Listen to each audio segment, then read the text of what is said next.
Shalom, mtu upendwaye sana na Mungu. Hakika hii ni siku njema nzuri ya kipekee ambayo Mungu ametupatia. Mungu ninayemwamini na kumtumikia ni Mungu mwema, Mungu anayekupenda, Mungu anayekuwazia wewe mambo mazuri. Lakini ili yeye aweze kutekeleza mpango wake juu yako, aweze kuyafanya mawazo hayo mazuri kuwa halisi katika maisha yako, wewe unao wajibu wa kusimamia sawasawa na neno la Mungu ili kumruhusu yeye kutekeleza mpango wake mzuri juu ya maisha yako. Ndio maana kwangu mimi hii ni heshima sana kuweza kuleta kwako nini ulio mpango wa Mungu juu ya maisha yako. Maandiko matakatifu yanatuambia katika kitabu cha Mithali sura ya 30 mstari wa 5. Mithali sura ya 30 mstari wa 5. Kila neno la Mungu limehakikishwa, yeye ni ngao yao wamwaminio. Maandiko yanatuonyesha ya kwamba kumbe kila neno la Mungu tunalolisikia au tunalolisoma limehakikishwa. Mungu hasemi tu kwa sababu anataka atujaze na maneno mengi.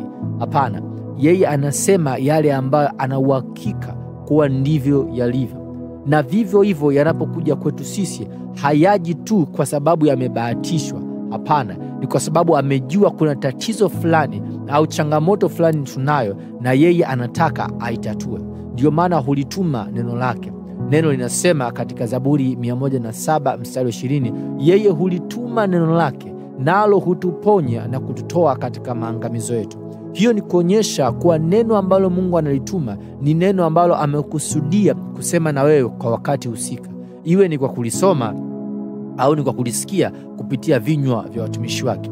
Lazima uelewe ya kwamba neno la Mungu ni la hakika. Unajua, ukitaka kujua uthabiti wa bidhaa, hebu nenda kawaulize waliotumia ile bidhaa, wanaielezeaje ile bidhaa.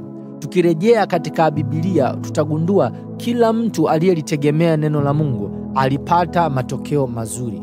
Kwa baba yetu Ibrahimu, aliamini ahadi ya Mungu na mwisho wa siku alipata mtoto, na kutoka hapo akabarikiwa akawa baba wa mataifa mengi. Tukimwangalia kwa baba yetu Isaka, vivyo hivyo, alipopewa neno ya kwamba asiondoke Gerari abaki, Mungu alimbadilisha maisha yake, akamtajirisha, akampa yote, hata yale ambayo maadui zake walikuwa wanayatamani.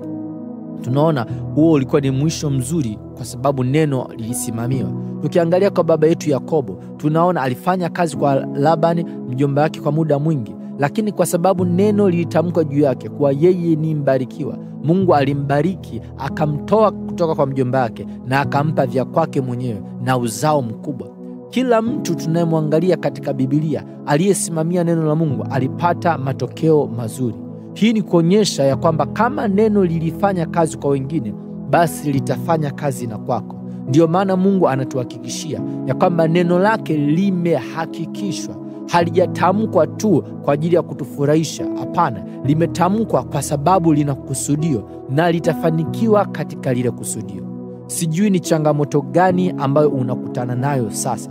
Inawezekana ikawa ni ugonjwa wa aina fulani, ugonjwa ambao umekuwa ukikusumbua muda mrefu. Yamkini umeenda kwa madaktari bingwa unaowajua, umeenda kwa hospitali mbalimbali, lakini hujapata utatuzi. Nataka nikwambie neno la Mungu linalo jawabu kwa changamoto yako. Inawezekana changamoto yako ikawa ni mambo ya kifedha hajakaa sawa. Kuna biashara umeanzisha, yamkini haiendi sawa, au labda umeingia katika madeni fulani. Kuna mambo moja au jingine haliendi sawa.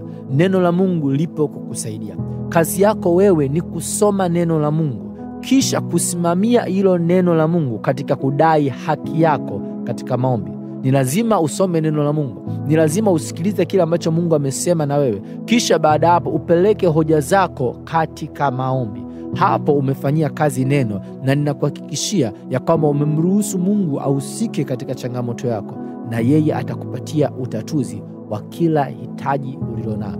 Kumbuka, neno la Mungu limehakikishwa. Kama tukirejea kwa watu waliopita tukaona wao walifanikiwa, ninakuhakikishia na wewe pia utafanikiwa. Kazi yako kubwa ni kubaki katika kufuata maelekezo ya neno la Mungu, na utashangaa namna gani Mungu atakupa matokeo yaliyo mazuri yanayopita hata mawazo yako. Kama umebarikiwa na somo hili, basi nataka tumalize kwa maombi ya pamoja. Haya ni maombi ya ukiri, kwa hiyo tafadhali rudia nyuma yangu. Haleluya. ninaliamini neno la Mungu. Alichokisema kwangu ni hakika na kweli. Silitilii shaka neno lake kamwe, bali ninaliamini na kufuata maelekezo yake yote. Amen.